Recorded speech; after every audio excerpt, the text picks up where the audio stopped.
সেদিন ছিল রবিবার, আগস্ট মাসের 14 তারিখ। আমি আর আমার বন্ধুরা মাঠে লুকোচুরি খেলছিলাম। আমি, আরিয়ান, অধিরাজ ও আতিফ।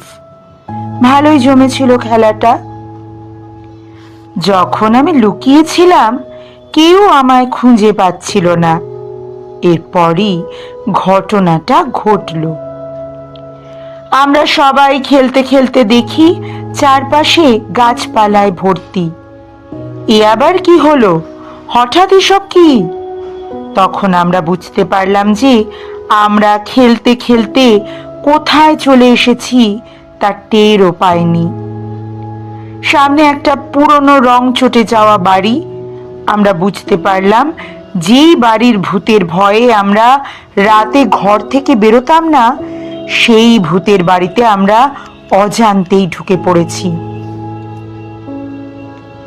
প্রথমে তো খুবই ভয় পেয়ে গিয়েছিলাম, কিন্তু তারপর ভাবলাম যে একবার যখন ঢুকেই পড়েছি তখন দেখাই যাক না ভূত আছে কি নেই।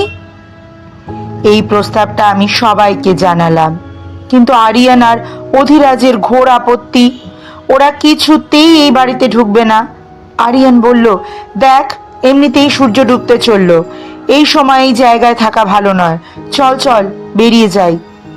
আবার অধিরাজ বলল, আরিয়ান একদম ঠিক বলেছে, চলে যাওয়াই ভালো। আসলে দুজনেই খুব ভীতু। তাই শেষে আমরা এই সিদ্ধান্তে এলাম যে অধিরাজ ও আরিয়ান চলে যাবে এবং আমি আর আতিফ জায়গাটা খুঁজে দেখব। আর হলো তাই। ওরা যাওয়ার পর আমরা বাড়িটার ভাঙা দরজা দিয়ে ভেতরে ঢুকলাম। বিরাট বিরাট সব আসবাবপত্র ওই পোকায় ছিবড়ে করে রেখে গেছে।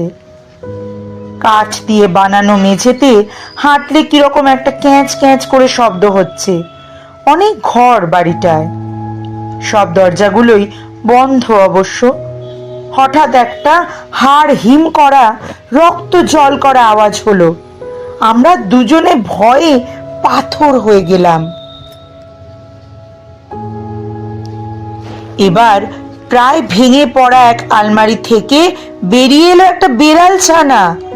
তার গায়ের রং দুধের মতো সাদা, চোখ থেকে নীল আলো ঠিকরে বেরোচ্ছে। আমি কাছে গিয়ে ওকে কোলে তুলে নিলাম। আতিফ একেবারে হতবম্ব। আমরা সেই বেড়ালটিকে বাড়িতে নিয়ে গিয়ে মাকে দেখিয়ে বললাম, এই বেড়ালটা আমরা রাখতে পারি? প্রথমে মা একেবারেই পাত্তা দিলেন না। তারপর যখন আমি আর আতিফ ঘ্যান ঘ্যান করতে লাগলাম, তখন বিরক্ত হয়ে একটা হ্যাঁ বলে মা চুপ করে আবার নিজের কাজ করতে থাকলেন। আমরা আনন্দে নাচতে শুরু করলাম। যদিও হ্যাঁটা মা ভেবে বলেছেন কিনা খুব সন্দেহ হচ্ছিল আমার।